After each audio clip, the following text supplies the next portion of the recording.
Astaghfirullah. Bismillahirrahmanirrahim. Assalamualaikum warahmatullahi wabarakatuh.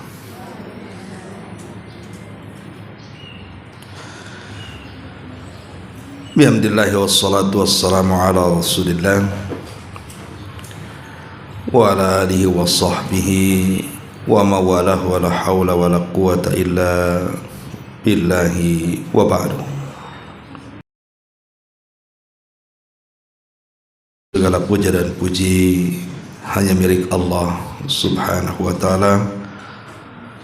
Salat dan juga salam kita hadiahkan kepada Rasul kita Nabi besar Muhammad sallallahu alaihi wa ala alihi wasallam. Alhamdulillah, di pagi menjelang siang ini balik kita bisa duduk untuk berthalabul ilmi, dan pembahasan di hari ini kita akan membahas seputar atau masih seputar salat, dan kita masuk pada beberapa kesalahan yang biasa dilakukan oleh orang yang salat. Tentu kesalahan ini ada yang sifatnya fatal, artinya bisa membatalkan sholat. Ada juga mengurangi kesempurnaan sholat. Dengan mempelajari beberapa kesalahan yang biasa dilakukan orang sholat, tentu ini penting karena sadar ataupun tidak, terkadang di antara kita ini terjerumus pada kesalahan-kesalahan dalam sholat ini.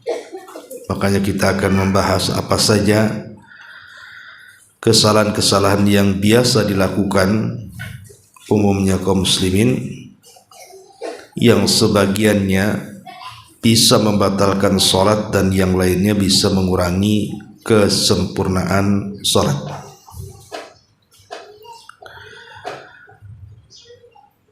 Tentu yang pertama, ketika seseorang berangkat menuju sholat, ada sebagian kaum muslimin yang tergesa-gesa ketika menuju masjid karena takut kehilangan rakaat, karena mungkin dari jauh sudah terdengar qomat. Terkadang ada yang lari ataupun jalan cepat, sehingga ketika masuk di saf pertama nafasnya itu mengganggu khusyuan sholat karena capek gitu ya. Padahal Nabi sallallahu alaihi wasallam mengatakan, idza sami'tumul iqamata famshu ila sholati wa alaikum bis sakinati wal waqar wa la tusri'u fama adraktum fasallu wa ma fatakum fa'atimu. Rawahul Bukhari. Apabila kalian mendengar suara qomat, maka berjalanlah menuju salat, dan wajib atas kalian untuk tenang, jangan tergesa-gesa. Apapun yang kalian dapati, maka sholatlah. Apapun yang luput dari kalian, maka sempurnakan sholatmu. Hadis ini dikeluarkan Imam Bukhari. Jadi tujuan kita sholat itu kan mendapatkan kehusyuan dan tumakninah. Kalau kita tergesa-gesa dengan cara lari atau jalan cepat menuju masjid,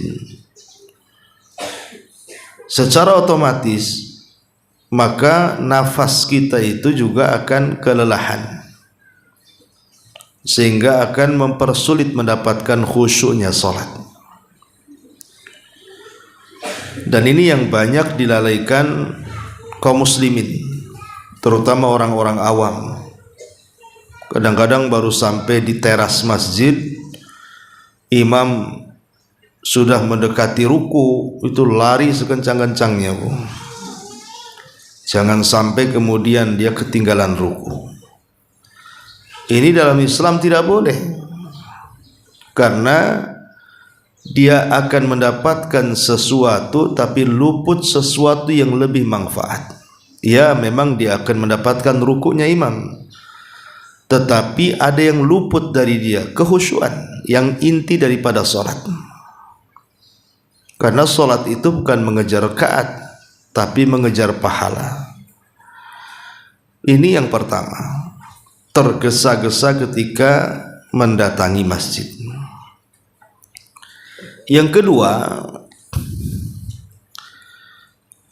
ketika masuk ke dalam masjid, dia tidak mau merapatkan saf. Padahal Nabi SAW sebelum sholat itu biasanya dia akan menghadap makmum. Kemudian Nabi SAW akan mengatakan, sawwu sufufakum, fa inna taswiyatas sufufi min iqamatis salati. Kata Nabi SAW, rapatkan saf kalian, luruskan saf kalian, karena lurusnya, rapatnya saf-saf itu bagian daripada menegakkan salat. Kadang-kadang ada sebagian makmum yang tak paham ucapan imam. Kan imam itu rata-rata sebelum sholat, kalau paham sunnah, biasanya imam itu akan meminta makmumnya merapatkan. Tapi ada sebagian makmum tak paham ucapan imam, dia sholat asal-asalan mengambil saf saja. Padahal kalimat taswiyatus shaf dalam hadis ini artinya seseorang menempelkan mata kaki dia dengan mata kaki saudaranya dan bahu dia dengan bahu saudaranya. Itu yang diajarkan Nabi SAW tentang kalimat sawwu sufufakum. Maksudnya sawwu diambil dari taswiyah saf, itu maksudnya muhadzatul manakib, menempelnya bahu dengan bahu ataupun mata kaki dengan mata kaki. Kalau orang yang tahu sunnah, mungkin ketika dirapatkan itu semakin khusyuk, kan Bu, karena dia sedang melaksanakan sunnah.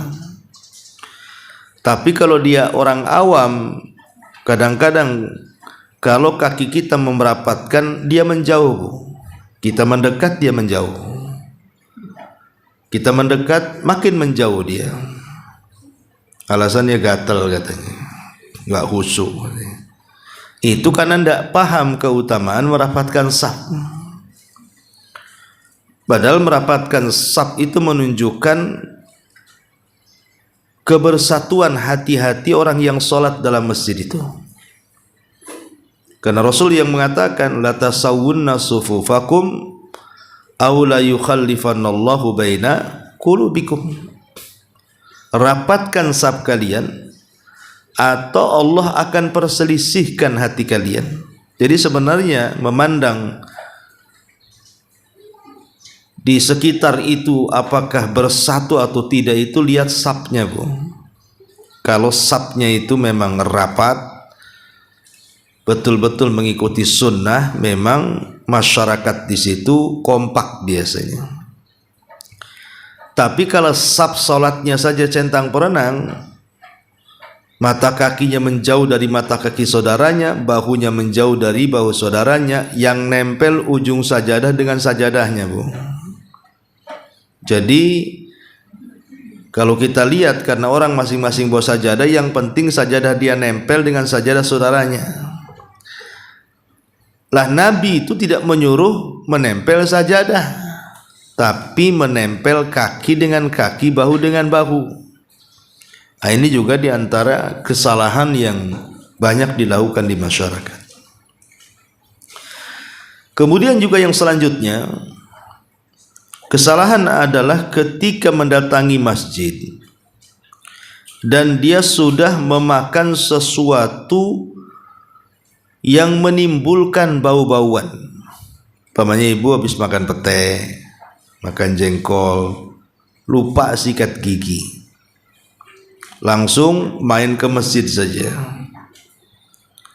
Lah ini akan menyakitkan para malaikat, karena malaikat itu mereka akan tersakiti sebagaimana Bani Adam tersakiti.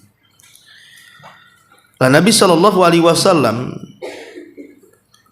di zaman itu ada orang yang memakan bawang merah atau bawang putih.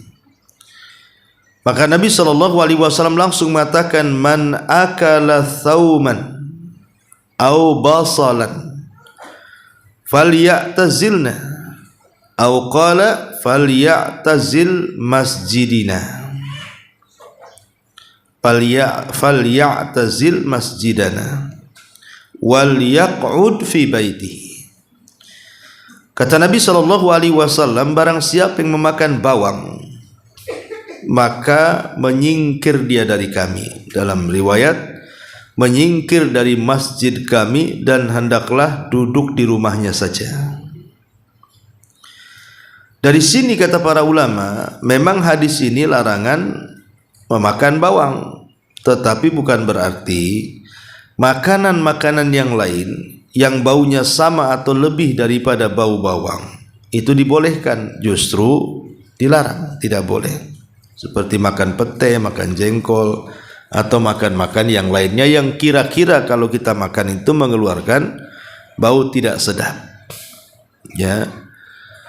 Jadi ini juga kesalahan orang sholat, dia tidak memperhatikan wangi-wangian mulutnya. Kemudian juga di antara kesalahan orang sholat adalah tashbik al-asabi. Tashbikul asabi di dalam salat atau ketika keluar masjid memang hukumnya makruh, tapi jangan dilakukan. Artinya tashbik asabi itu seseorang memasukkan jari semacam memasukkan jari-jari tangan sebelah kanan ke jari-jari tangan sebelah kiri. Itu disebut tashbik, Bu. Itu dilarang sebenarnya, makruh, karena tasyabbuh dengan orang-orang kafir. Dan ini banyak ya, karena mungkin tidak paham. Tetapi memang ulama memakruhkan, tidak sampai haram. Kemudian juga di antara kesalahan orang salat adalah tarku at-tazayyun lis-shalah, meninggalkan berhias untuk salat. Kadang-kadang ada orang yang melakukan tatfif. Tatfif itu mengurang-urang hak dan tanggung jawab.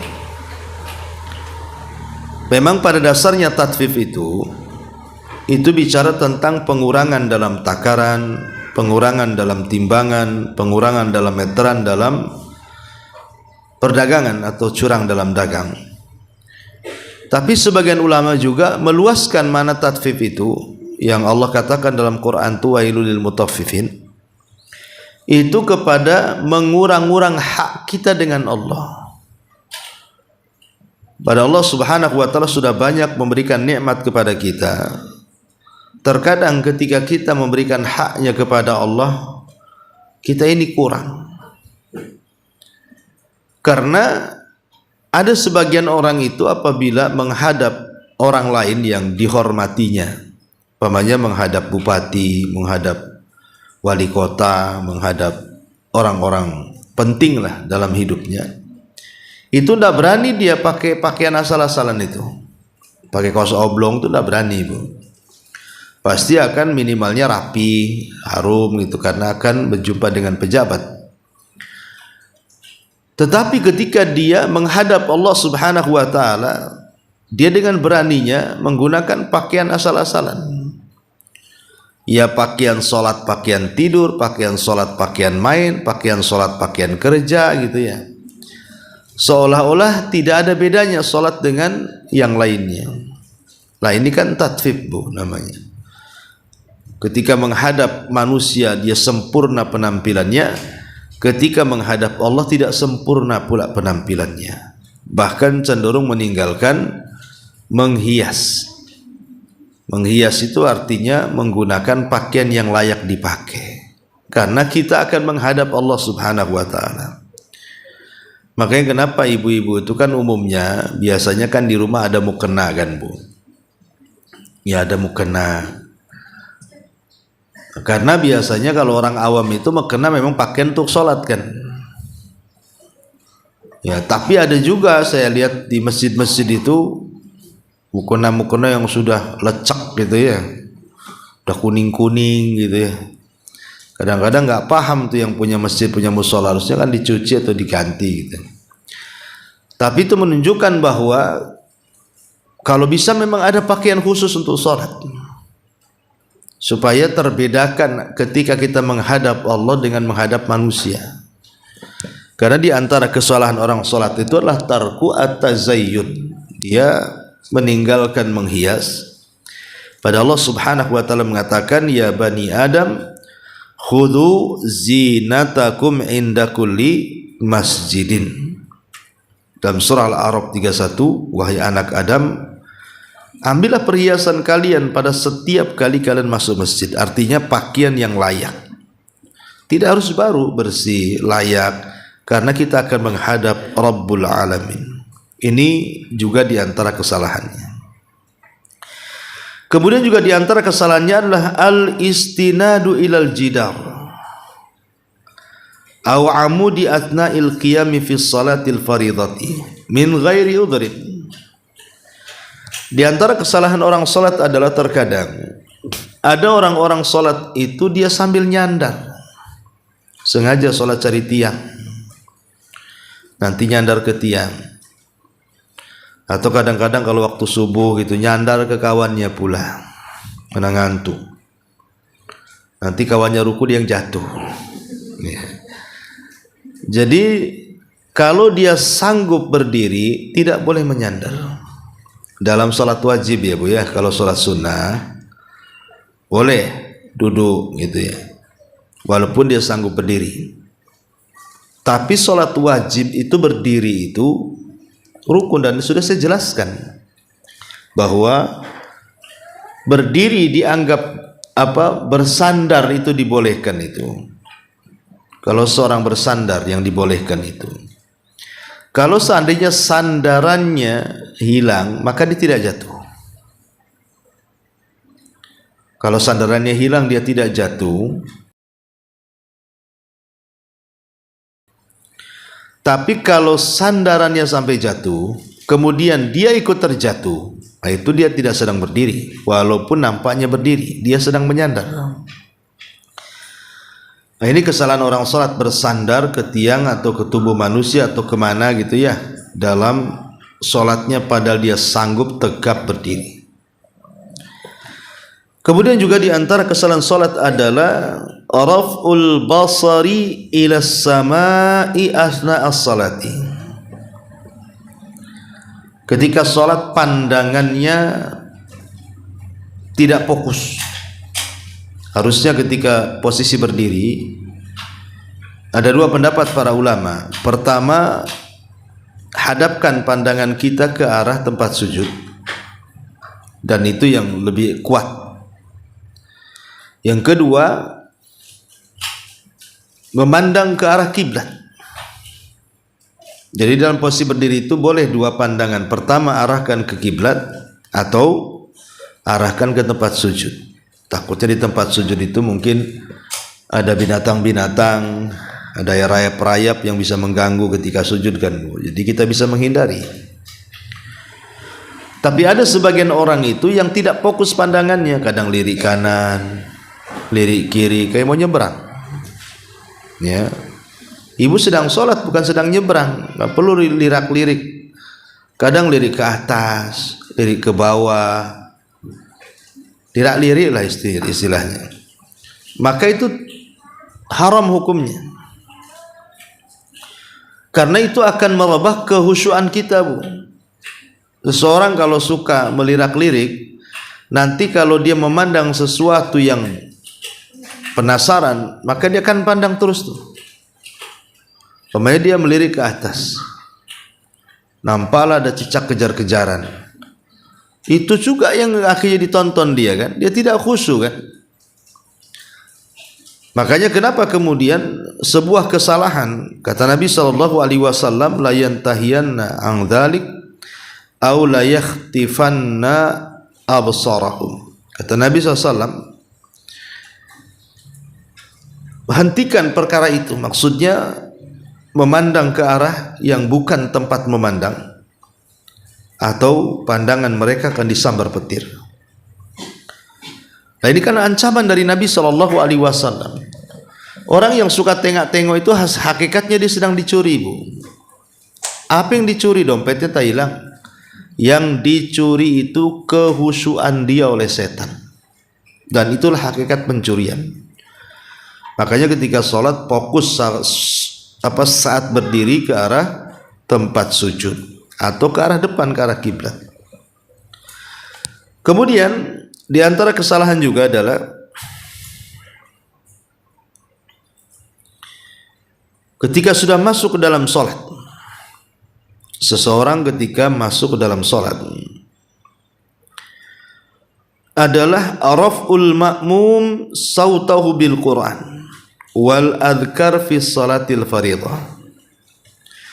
Ada sebagian makmum, umpamanya ibu jadi makmum nih, salat jemaah. Kadang-kadang ada sebagian makmum itu yang mengeraskan bacaannya sehingga mengganggu orang sebelahnya. Waswis gitu ya. Nanti orang sebelahnya ngomong apa orang ini kan. Nah, kadang-kadang mengganggu, Bu. Cukup bacaan itu yang mendengarkan kita saja. Tidak perlu pamer-pamer ke tetangga. Jadi ada orang yang mengganggu dengan suara kita. Orang sebelah itu yang satu saf dengan kita terganggu dengan kencangnya suara kita. Jadi jangan sampai mengganggu orang lain. Kita pun kalau diganggu ketika sholat tidak bisa khusyuk. Umpamanya ibu sedang sholat, tetangga dangdutan. Kan kadang-kadang saking tidak khusyuknya, mau baca Fatihah aja susah. Ya karena terkalahkan dengan suara. Kan tidak suka orang kalau diganggu itu. Maka kita juga jangan mengganggu. Nah, ini juga di antara kesalahan kita ini, jadi makmum kadang-kadang berisik. Ya, ini juga kesalahan sholat. Termasuk juga ketika ibu masbuk ini tidak langsung mengikuti imam. Umpamanya imam sedang sujud atau imam sedang tasyahud, ibu datang deh. Itu tidak mau tuh, nggak mau cepat takbiratul ihram, kemudian ngikut-ngikut imam sujud ke atau ngikut-ngikut imam tasyahud akhir, tidak mau. Alasannya apa? Rugi nggak dapat satu rakaat katanya. Karena ada orang yang merasa rugi, gerakannya katanya percuma karena tidak dapat satu rakaat. Kecuali kalau rukunya imam saya mau ikut katanya. Nah, ini kan salah, Bu. Ibu ini salat mengejar rakaat atau mengejar pahala. Ingat, dalam salat itu setiap gerakan dan bacaan itu ada pahalanya, Bu. Walaupun tidak dianggap satu rakaat. Anggaplah tidak dianggap satu rakaat. Tapi ketika ibu takbiratul ihram kemudian ikut sujud dengan imam, ikut tasyahud dengan imam, itu ada pahala tersendiri. Karena kita kan sholat mencari pahala, bukan mencari rakaat. Ini sholat cari rakaat kan itu. Kenapa tidak langsung sujud? Malas, nggak dapat satu rakaat, nunggu aja dia berdiri gitu. Ya, jadi ini juga kesalahan. Ya, kesalahan dalam sholat tidak segera gabung dengan imam. Padahal Rasul mengatakan apa? Fama adraktum fasallu. Apapun yang kau dapati dari imam, cepat sholat. Ya, jadi kita disuruh cepat bergabung. Ini juga diantara kesalahan sholat. Kemudian juga di antara kesalahan sholat adalah tidak sujud dengan 7 anggota sujud. Maksudnya 7 anggota sujud itu tidak nempel. Ya betul, tangannya nempel, kemudian lututnya nempel, dahinya nempel, ujung kakinya pula diangkat. Nah ini enggak sah. Ataupun mungkin ujung kakinya nempel, lututnya nempel, tangannya pula diangkat. Jadi 7 anggota sujud ini harus nempel di bumi, baru dianggap sah sujudnya tuh. Bahkan kalau tidak dilakukan, inilah yang bisa membatalkan sholat. Bukan hanya makruh haram, tidak, ini bisa membatalkan sholat kalau anggota sujud tidak nempel di bumi. Nah ini juga kesalahan sholat. Termasuk ketika sujud, Bu, ada orang yang sujud itu seperti duduknya anjing. Jadi sikutnya tidak diangkat, justru sikutnya dilabuhkan di bumi. Bahkan kemudian sikutnya itu sampai tidur di bumi, menempel ke bumi. Maka Nabi SAW melarang, karena kata Nabi SAW, i'tadilu fis sujudi wala yabsutu ahadukum dhira'aihi imbisatal kalbi. Kata Nabi SAW, i'tadilu, i'tidallah kalian ketika sujud, artinya tenangkan dalam sujud kalian. Dan jangan kalian sujud seperti duduknya anjing. Duduknya anjing itu kan biasanya antara tangan sampai sikut atau ukuran hasta itu biasanya dilabuhkan kan, Bu, menempel di bumi. Nah, itu kan anjing duduk lah seperti itu. Lah karena kita disuruh menyelisih anjing dalam sujud kita, kita disuruh mengangkat sikut, dijauhkan dari lambung dan tidak ditempelkan ke bumi. Karena itu menyelisihi binatang masalahnya. Nah ini saya lihat banyak biasanya orang yang melabuhkan tangan sampai sikut ke bumi dan menyerupai duduknya anjing itu biasanya orang yang malas biasanya. Atau dia tidak tahu hukumnya. Kalau dia tahu hukumnya tidak mungkin melakukan itu. Nah, ini juga diantara kesalahan sholat. Kemudian juga yang fatal itu, kesalahan sholat adalah makmum mengikuti imam. Tapi ada tapinya, Bu. Terkadang dia duluan sebelum imam. Imam belum ruku, dia sudah ruku. Imam belum bangkit, dia sudah bangkit. Karena ada orang-orang kayak gitu, Bu. Sebenarnya yang imam siapa? Ya, yang di belakang ke yang di depan. Kalau memang imam yang di depan harusnya diikuti setiap gerakannya. Jangan nunggu ruku sebelum imam ruku. Jangan nunggu itidal sebelum imam itidal. Jangan nunggu sujud sebelum imam sujud. Harusnya begitu. Tapi ada sebagian makmum itu, imam baru sujud, dia sudah ngangkat kepala. Nanti imam ngangkat kepala, dia pula sujud. Nah ini aneh ya. Jadi dia tidak menghargai imam sebagai imam dia dalam sholat. Nah ini kesalahan yang fatal di masyarakat. Kadang-kadang mendahului imam dan ini batal sholatnya, Bu. Ya kalau ada orang yang mendahului imam bisa membatalkan sholatnya. Termasuk juga kesalahan dalam sholat itu adalah tidak tumak nina. Gerakannya terlalu cepat. Entah apa yang dikejar-kejar dia. Kadang-kadang ada orang sholat itu belum ruku sempurna sudah i'tidal, belum i'tidal sempurna sudah sujud, belum sujud sempurna sudah duduk di antara dua sujud. Begitu sampai selesai dari awal. Sehingga sholat itu sangat singkat. Kalau singkat padat enggak, ini singkat tak padat gitu kan. Karena kadang-kadang bacaannya itu enggak dibaca juga kadang-kadang. Gimana cara bacanya? Jadi tidak tumaninah ini bahaya karena bisa membatalkan sholat. Makanya ibu kan lihat di YouTube yang lagi viral Ramadan dulu itu, yang orang sholat 23 rakaat berapa menit? 7 menit. 7 menit, Bu. Berarti kan itu bacaan Fatihahnya satu nafas, Bu. Yang nampak itu dolinnya saja, Bu. Dolin. Bismillahnya nggak ada itu. Toto dolin. Ini gimana coba baca Fatihah kok ke dol-dol aja. Ya. Jadi hal-hal yang seperti ini menghilangkan tumaninah. Tumaninah itu rukun loh, rukun dalam sholat. Sementara kalau meninggalkan rukun itu bisa membatalkan sholat. Wajar kalau Rasul mengatakan nanti di akhir zaman ada orang-orang yang sholat itu seperti ayam mematuk makanan yang sedang lapar. Ayam kalau lapar dikasih beras kan patukannya cepat. Nah, nanti kayak kata Rasul, nanti di akhir zaman ada orang sholat kayak gitu tuh. Ya. Jadi ini juga termasuk kesalahan. Kemudian juga di antara kesalahan sholat adalah tidak baca Fatihah ketika sholat-sholat yang disirkan. Kalau yang dijaharkan, ya memang terjadi silang pendapat sih. Apakah makmum baca Fatihah ataukah makmum tidak baca Fatihah? Itu khilaf ulama. Tapi kalau sholat yang disirkan seperti zuhur, asar dan juga sholat-sholat yang tidak dikeraskan, maka baca Fatihah itu rukun. Jangan sampai ditinggalkan. Kalau ditinggalkan tidak sah sholatnya. Mendingan baca Fatihah setiap rakaat daripada tidak sama sekali membaca Fatihah, walaupun dia baca satu Quran sekalipun, kalau tidak baca Fatihah tidak sah sholatnya. Nah, ini juga diantara kesalahan sholat. Kemudian juga diantara kesalahan sholat adalah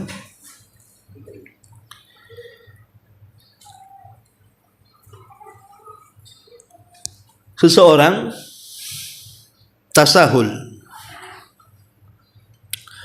meremehkan ketika dia sedang sakit.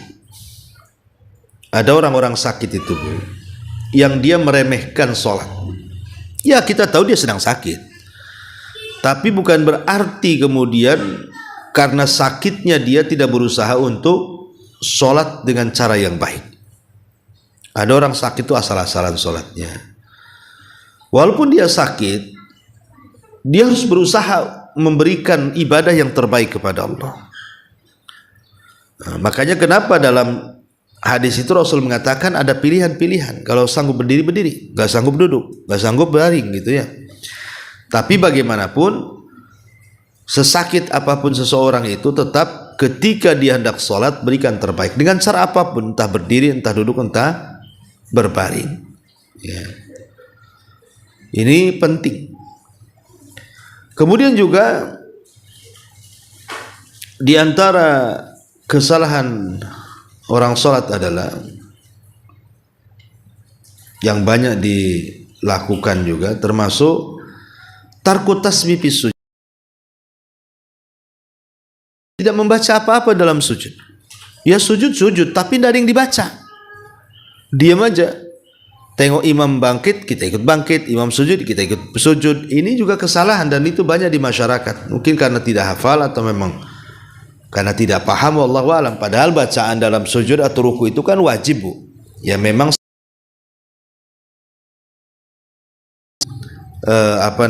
lupa, cukup sujud sahwi. Tapi kalau ditinggalkan secara sengaja bisa batal sholatnya.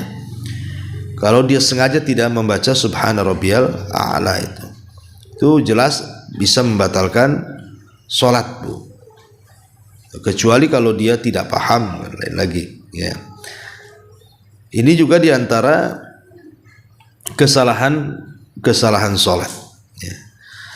Termasuk juga kesalahan sholat adalah tidak adanya tumakninah dalam ruku ataupun sujud. Padahal di dua tempat itu sangat penting kita untuk berlama-lama. Ketika ruku, ketika sujud itu kan di situ harusnya berlama-lama kita. Karena dalam ruku kita sedang mengagungkan Allah, dalam sujud di situ ada waktu doa. Harusnya dilama-lamain. Ya. Nah, ini juga termasuk kesalahan sholat. Kemudian juga banyaknya bergerak, Bu, dalam sholat itu. Ada orang ketika sholat tuh macam-macam. Entah mainin kancing dia, ya, ketika ruku tiba-tiba tangannya jahil mainin kuku kaki dia gitu ya. Atau kalau laki-laki yang punya janggut dia mainin janggutnya. Pokoknya ada saja yang dilakukan ketika sholat itu yang bukan gerakan sholat. Ini kan bahaya ya, bisa sampai membatalkan sholat ya. Kalau dia banyak bergerak dari gerakan-gerakan bukan bagian daripada gerakan salat. Termasuk ketika salam, ada orang yang mengangkat tangan, Bu, membuka tangan. Jadi salam ke kiri, salam ke kanan, nanti tangan kanannya yang sedang ngepal di lutut dibuka. Nanti ketika salam ke kiri, tangan kirinya dibuka. Ada nggak, Bu, yang kayak gitu, Bu? Nah, ini nggak ada sunnahnya kayak gitu, ya. Jadi tidak ada sunnahnya harus mengisyaratkan dengan kedua tangan ketika salam itu. Yang paling penting adalah ucapannya. Assalamualaikum warahmatullahi. Itu ucapannya, itu rukun. Adapun isyarat dengan wajah ke kiri ke kanan itu sunnah saja. Seandainya pun ibu diam saja tapi ibu mengucapkan salam, sah salatnya. Apalagi kemudian sampai mengisyaratkan tangan, itu tidak ada contohnya. Kenapa? Karena ada hadis yang melarang.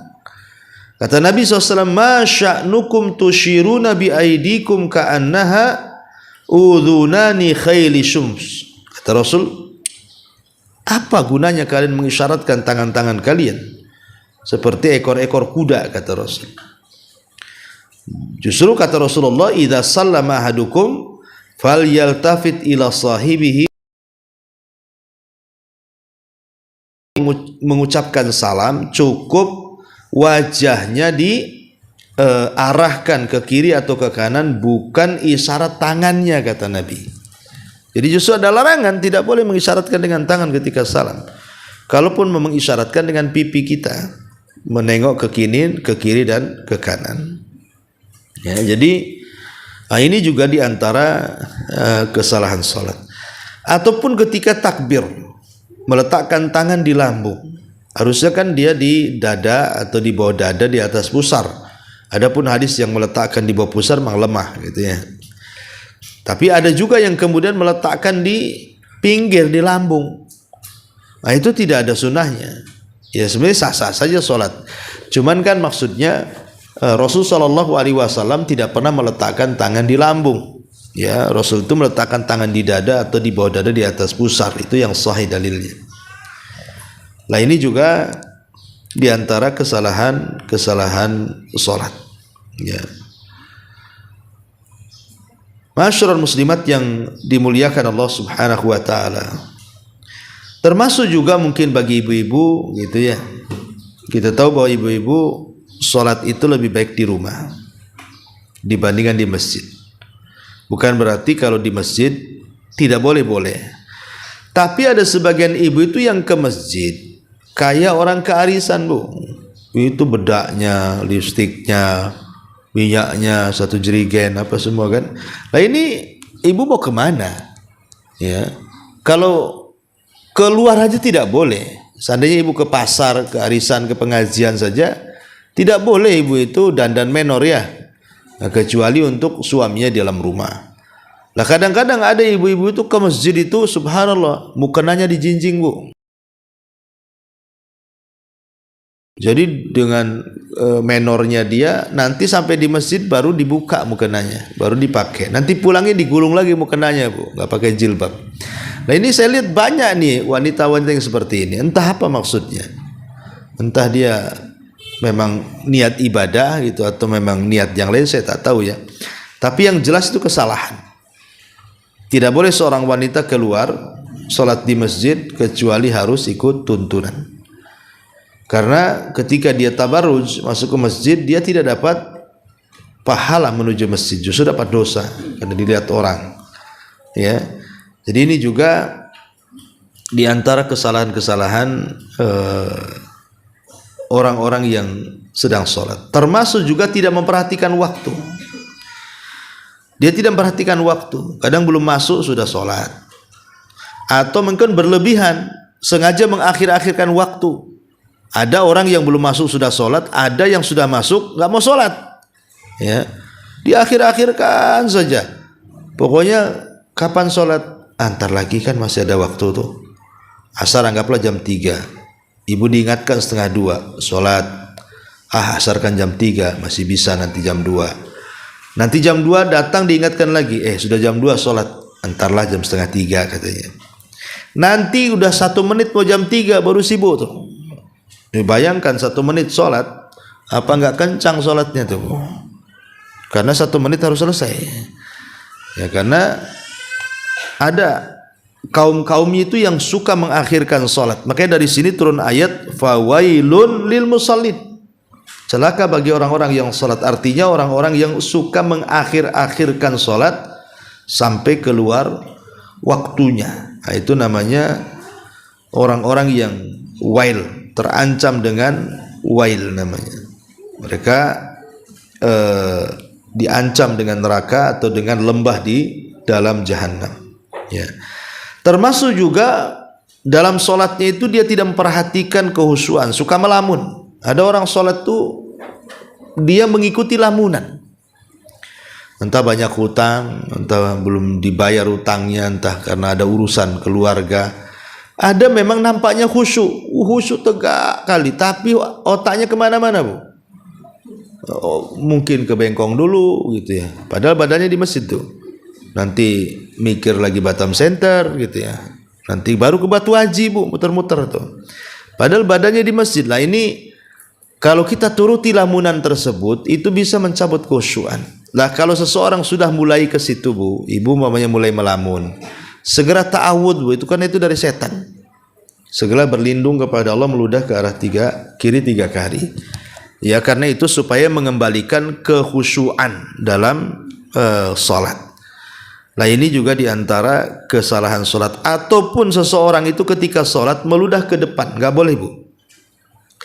Paman ibu lagi batu dehem, toto terkumpullah dahak ataupun ludah kan bu ya. Maka ibu tidak boleh meludah ke arah depan. Kata Nabi SAW, ya Rasul melarang, tidak boleh seseorang meludah ke arah depan ketika sholat ya. Kalaupun harus meludahkan karena tidak enak ditelan, maka ludahkan ke arah kiri. Pamannya ibu jilbabnya sebelah kiri ya sudah, ditampung jilbabnya gitu ya. Karena tidak bawa tisu, tidak bawa apa. Kalau bawa tisu, ibu harus arahkan dulu wajahnya ke kiri baru ditampung oleh tisu. Jangan ketika menghadap kiblat ibu tampung di tisu. Karena tidak boleh, ada larangannya. Ya, tidak boleh menghadap, meludah ke arah depan itu. Nah, ini juga diantara kesalahan-kesalahan orang sholat dan banyak lagi ya. Wallahu alam, ini sudah hampir setengah 10. Tapi sebelum saya tutup, kita buka tanya jawab sebentar. Silakan kalau ada yang mau bertanya.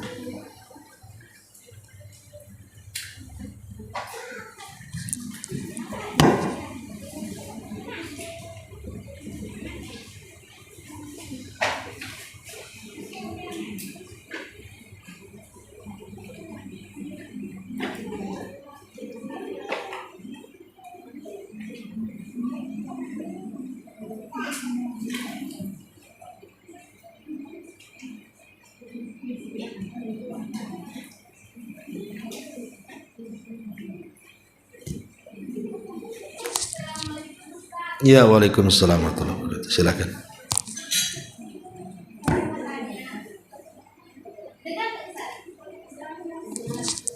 Dengar.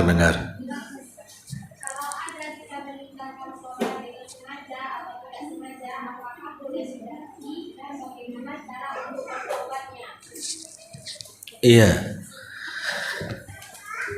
Orang yang meninggalkan sholat, lihat sholatnya. Kalau sholat wajib, maka bahaya. Kalau sholat sunnah saja ya tidak dapat pahala, tapi meninggalkan kan tidak berdosa. Tapi kalau sholat wajib seperti zuhur, asar, maghrib, isya, subuh, kalau sampai ditinggalkan itu bisa kufur. Ya. Ada pertanyaan, Ustadz, saya setelah usia 40 tahun baru sholat Ustadz. Saya dari akil balik usia 15 tahun, 20, 30 sampai ke 40 saya tidak pernah sholat. Baru sadar setelah 41 tahun ya. Macam mana dengan sholat yang saya tinggalkan? Apakah ada qadha yang seperti ini? Maka para ulama menjawab dengan hadis Aisyah radhiyallahu anha. Jadi ada seorang wanita bertanya soal pertanyaan yang kurang lebih seperti itu gambarannya. Maka Aisyah radhiyallahu anha mengatakan kepada wanita ini, aharuriyatin anti, apakah engkau seorang haruri? Haruri itu pemahaman khawarij, pemahaman yang sangat sesat di zaman itu adalah khawarij. Apakah seorang haruri, seorang khawarij? Karena biasanya yang seperti itu pemahaman khawarij. Maka wanita ini mengatakan, tidak, aku bukan khawarij, aku bukan haruri, aku hanya bertanya. Maka Aisyah radhiyallahu anha mengatakan, aku juga dulu di zaman Rasul pernah haid. Dan ketika haid aku tidak sholat, aku tidak puasa. Tetapi setelah aku selesai haid, kata Aisyah, aku hanya diperintahkan mengqadha puasa dan tidak diperintahkan mengqadha sholat. Jadi dari sini sholat-sholat yang pernah kita tinggalkan tidak harus diqadha. Jadi sholat-sholat yang mungkin 20 tahun yang silam kita tinggalkan, apakah harus diqadha? Tidak harus diqadha. Cukup bertobat dengan taubatan nasuha, karena tobat itu menghapuskan yang sebelumnya. Tobatnya ya dengan sholat, ya, bukan hanya menyesal, berjanji tidak akan mengulang, kemudian berazam, tetapi juga harus langsung sholat. Itu tobatnya. Dan kalau dia sudah bertobat, sudah bisa menggugurkan dosa sebelumnya. Tidak harus mengqadha sholat yang sekian banyak dilakukan kemudian ditinggalkan. Karena kita tidak tahu jumlah bilangannya. Ibu ya, umpamanya 10 tahun tidak sholat, baru dapat hidayah kemudian sholat. Yang 10 tahun itu emang ibu tahu berapa? Duhurnya berapa, asarnya berapa, maghribnya berapa, isanya berapa, subuh? Nggak ada yang tahu. Dan itu akan menyulitkan, sementara agama ini memudahkan. Maka orang yang meninggalkan sholat itu tidak ada qadha, yang ada taubat kemudian dia sholat. Ya, kecuali kalau puasa memang harus diqadha karena ada perintahnya. Tapi kalau mengqadha sholat tidak ada perintahnya. Wallahu a'lam.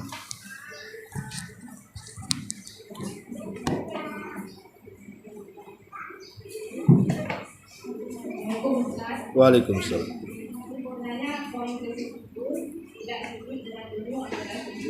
Bagaimana kalau saat sujud tidak kita terhalang oleh jilbab? Sujud terhalang sama jilbab. Maksudnya dahinya tidak. Iya, apakah sah sujudnya? Sah, insyaallah. Karena Rasul juga pernah meletakkan kain waktu panas. Ya, Rasul itu pernah meletakkan kain di dahinya. Artinya kan menghalangi dahi dengan tanah, dengan meletakkan kain. Ya, semacam sajadah lah. Ya, kalau di atas sajadah aja sah, maka apalagi kain yang menutupi dahi, maka insya Allah tidak ada masalah. Walaupun ya sebaiknya kalau dahi ketemu bumi tentu lebih baik lagi. Tapi kalau memang terhalangi oleh jilbab, apakah sah sujudnya? Sah, yang penting nempel. Ya, yang penting jangan ngambang saja. Betul-betul dia iltisak, nempel antara dahi dengan bumi walaupun terhalang dengan jilbab. Wallahu a'lam.